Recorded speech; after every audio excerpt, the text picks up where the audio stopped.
The name of this video is Double Capacitors Introduction.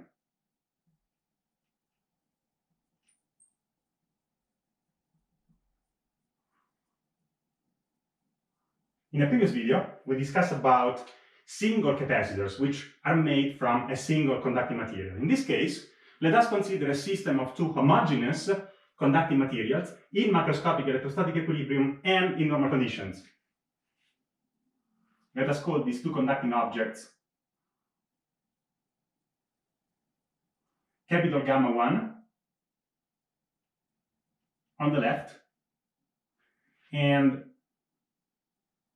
capital gamma 2 here on the right. The surfaces of these two objects are called capital sigma 1 and capital sigma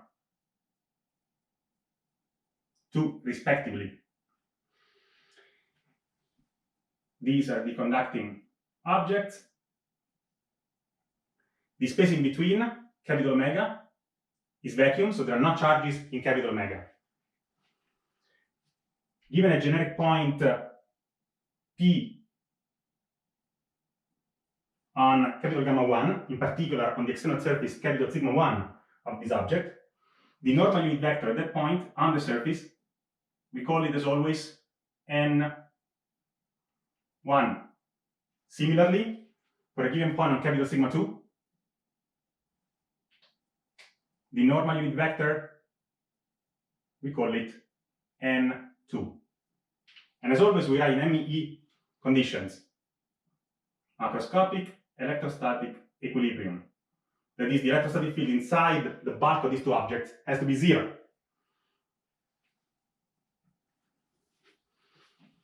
If we want to make a capacitor out of this object, we need to impose the following conditions. We want to charge the first object, capital gamma 1, with a positive charge, Q plus indicates it's positive. And at the same time, we want to charge the object, capital gamma 2, with a charge Q minus, which indicates it's negative. The absolute value of these charges has to be the same. So we want that the absolute value of Q plus is exactly the same as the absolute value of Q minus. So it's balanced, but opposite charge. Under these conditions, we can define the potential difference between these two objects as delta V equal, by definition, the potential, the electrostatic potential V corresponding to the object where we place the positive charge, so V plus, is corresponding to capital gamma 1, minus the electrostatic potential V minus associated with capital gamma 2, which is charged negatively. This is our definition. As it turns out, from experiments, so from empirical evidence,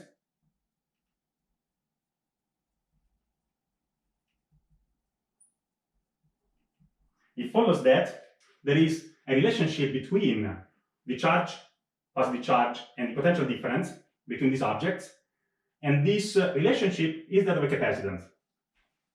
So experimentally, we find that there is a constant C, which is given by the positive charge divided by the potential difference as defined up here. So V plus minus V minus, always positive minus negative, associated with the positive charge. So that's what experimentally people were able to find.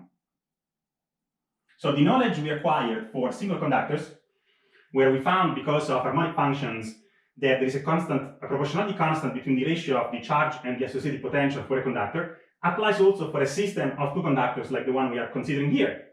In fact, if you want, you could consider a single conductor,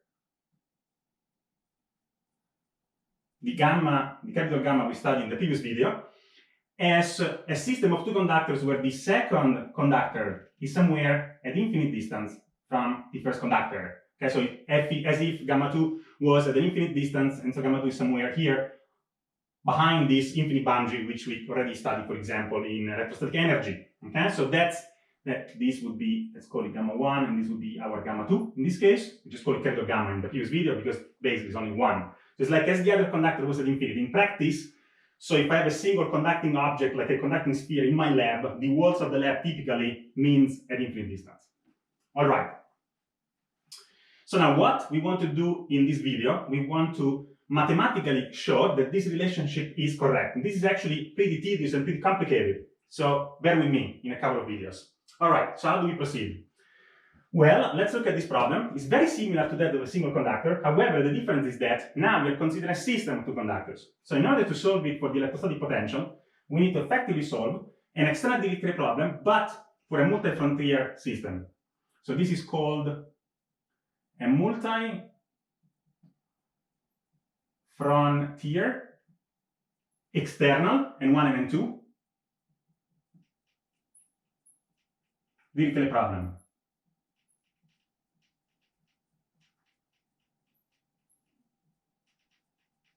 So how do we proceed with a multi-frontier external dirichlet problem? As follows. 4 conditions. The first condition, as always, in the vacuum, that is for each point capital P in the vacuum region capital omega, it has to be that the scalar Laplacian of V, the function we want to calculate as a function of P, has to be equal to 0. In vacuum, there are clearly no charges, so here it has to be 0. The second condition, we hypothesize that these two objects are limited in space. That is, if I go infinitely far in the limit for capital P that goes to infinite distance, for V of capital P, normal conditions at infinity has to be equal to 0. The third condition, we know that we are in microscopic electrostatic equilibrium, therefore, the surfaces capital sigma 1 and 2 respectively of these two objects are equipotential surfaces. So since they are equipotential surfaces, we can write that V for each point P on capital sigma 1, it has to be that V at P has to be equal to a constant value, which I just call capital V1. So this again, when I do not indicate a point, it means it's just a number, it's a constant, is the constant value of the equipotential surface on capital sigma 1 when charged with a certain charge, Q1. Similarly, this applies also for the other boundary, for the other frontier. So for each point on capital sigma 2, it has to be that Vp has to be equal to a constant, a different constant, V2. The units of these constants are, of course, volts. And these are the only constants we will keep with units. You will see in a minute what I mean with that. And of course, the fourth condition is that V of P has to be a continuous function. So for each point, pretty much everywhere in space, without pretty much everywhere in space. But now let's focus on what we are really interested in. So definitely in the union of the frontier capital sigma 1 with capital omega the vacuum with capital sigma 2. Again, this is a subset. Again, potential has to be continuous everywhere, but I'm only interested in this region, really. So in this case, V of P has to be a continuous function C naught in that region of space. Okay? Good. So now, clearly, we are considering a system of two conductors, not one, two.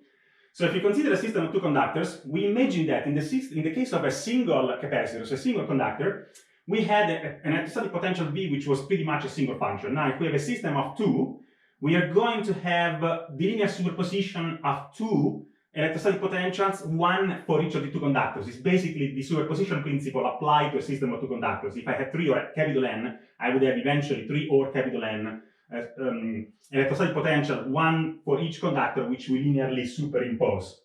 Okay, so imagine that these conditions are generic. They're true for any function f, which can be V, or V with a subscript, as you will see in a minute.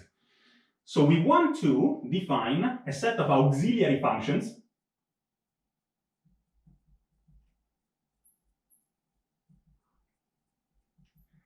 These auxiliary functions fulfill all these conditions up here.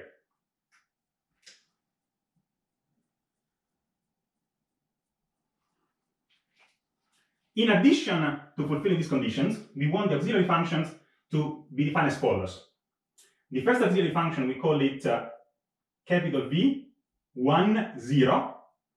at point capital P. This is a function, you can call it f if you want. I call it v10 at point capital P, so it's a variable function, is normalized such that it's unitless, and its units are 1 for each point capital P on the first boundary capital sigma 1.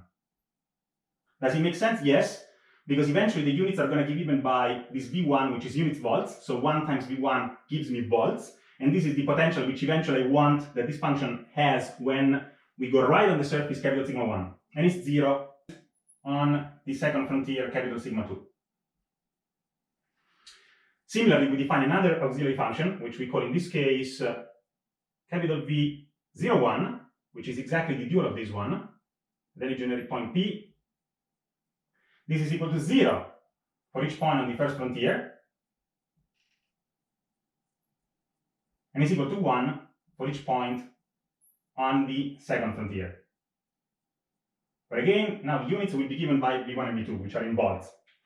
Okay, now, so what we want to do, we know that these auxiliary functions fulfill all these conditions. And so if we simply perform a linear superposition of these functions, obviously we obtain a new function, V of P, which I write up here,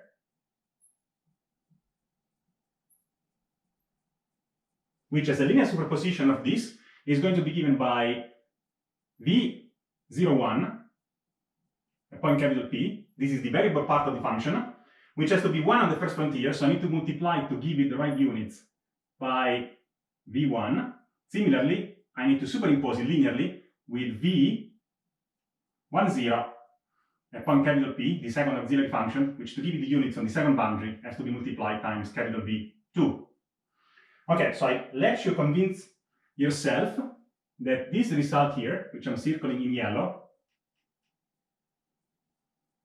discussed in Piazza, that this result fulfills all these conditions down here. Okay? So obviously, again, the auxiliary functions fulfill each of these conditions. I'll do a linear superposition. Obviously, it has to be true, but I let you think a little bit and meditate about that. So the next step we're going to do now, we are going to use this linear superposition in order to use Coulomb's theorem. That's it. Okay, so now that we have this linear superposition as our solution for the electrostatic potential, we now want to use Coulomb's theorem. So Coulomb's theorem is in the limit, remember that? And so let us define as follows. So we use Coulomb's theorem to do what? To measure this, to calculate, to compute the charge, let's say Q1, on the first surface capital sigma 1. So Q1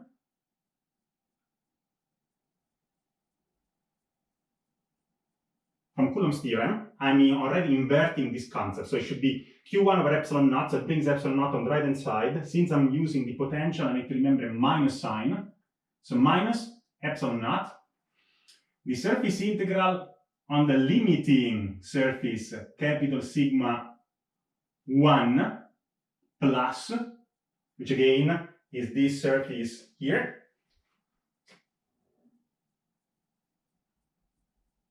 in the limit capital sigma 1 plus, this is an infinitesimal distance. So in this limit, the integral of what? The directional derivative, partial derivative with respect to the normal unit vector a capital sigma 1, which is n1, of v. We are doing a linear superposition. Let's consider the first variable, which is v01, the first auxiliary function at point capital PdA, is the flux of E. This has to be multiplied times v1. Then we have a similar thing for the other component of this linear superposition, and so we do plus minus epsilon naught, the surface integral. We are still calculating the charge on the first surface, so it's capital sigma 1 plus still 1, and still is the normal derivative with the directional derivative with respect to n1 of v, in this case 1, 0, at point capital P, dA, the whole quantity times v2, which is a constant. Okay, great. Similarly, we can compute the charge Q2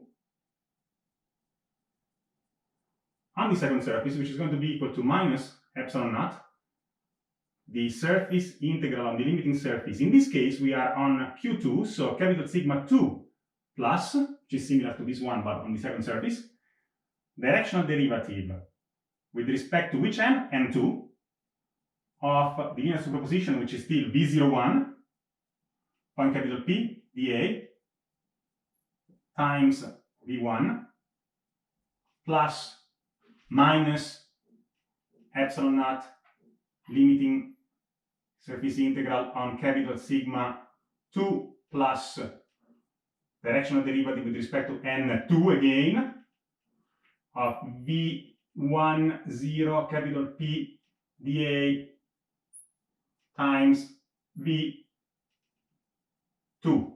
Great.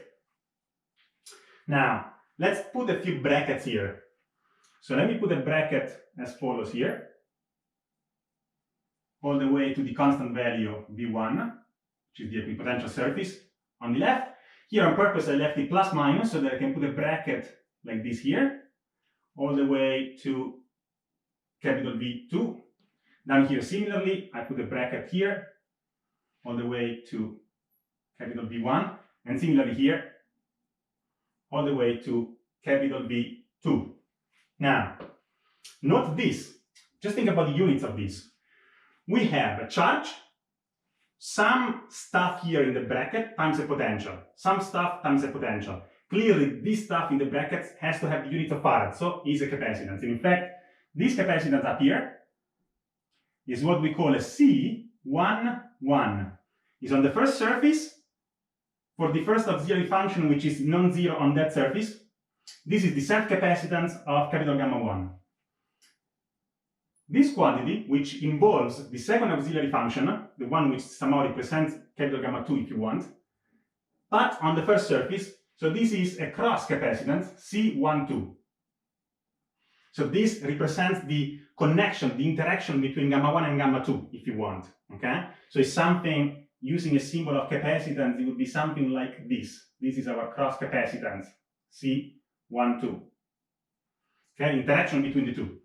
Down here, similarly, this quantity is C21, is the cross capacitance between 2 and 1.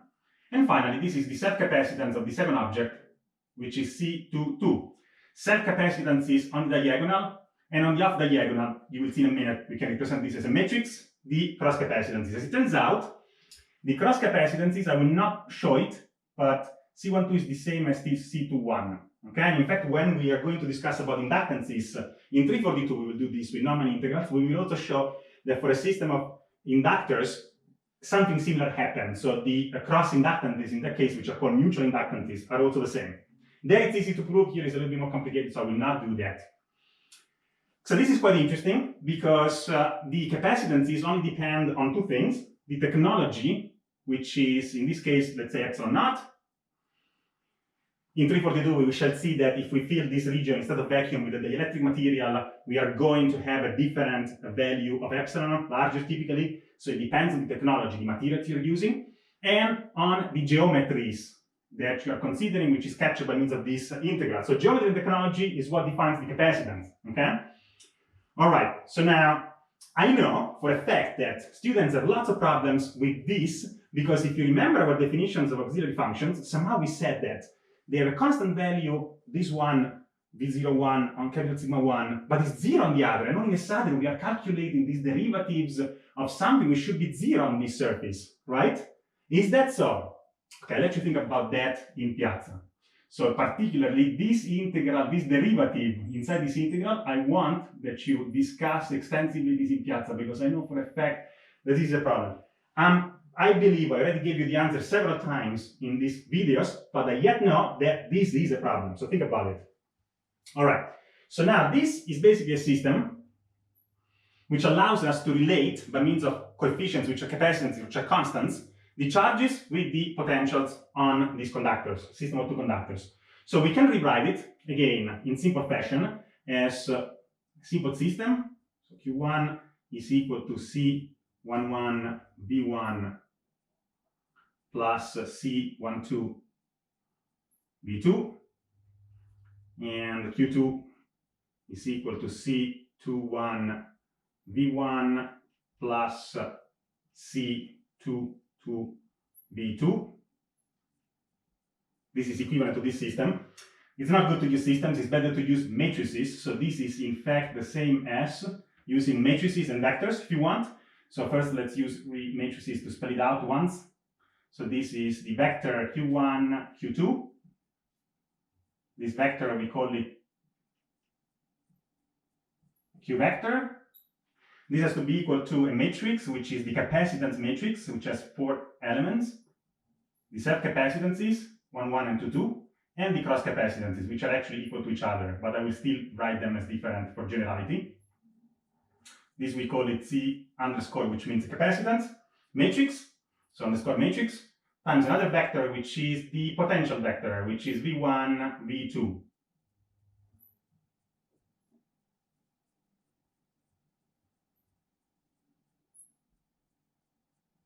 So in other words, this is nothing but Q equal C V in this fashion. The one I prefer really is the one in the middle here, so let me highlight this one.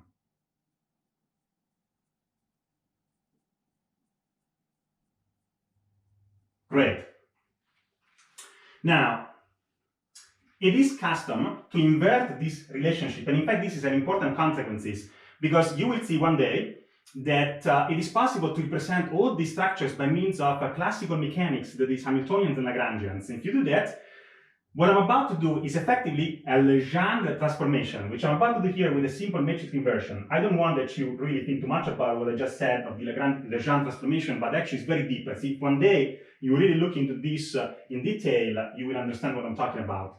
However, for simplicity now, let's just invert this matrix. So we can simply write by inversion that the vector V is nothing but C minus 1, the inverse matrix in capacitance matrix, times Q.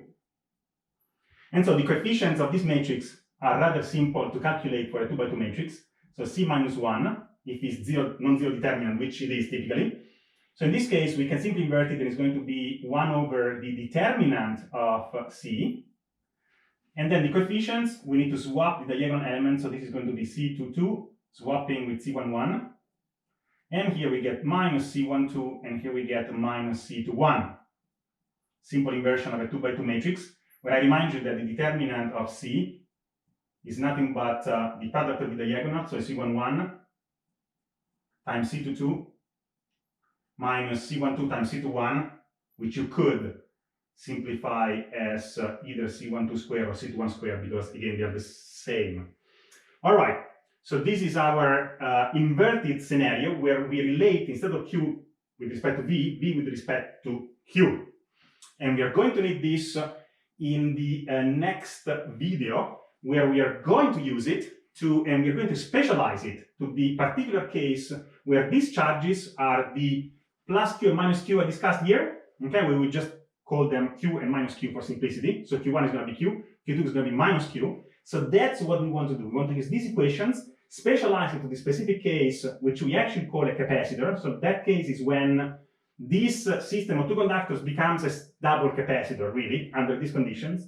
And we want to prove that this is correct. Okay, so that's what we're about to do. So in this video, we started from a system of 2 conductors in microscopic electrostatic equilibrium with some charge, in principle generic, Q1 and Q2. This is the special case when we make a capacitor, a double capacitor out of it. In that special case, we know that the capacitance is given by the positive charge over the potential difference, positive minus negative potential. This is what we want to prove.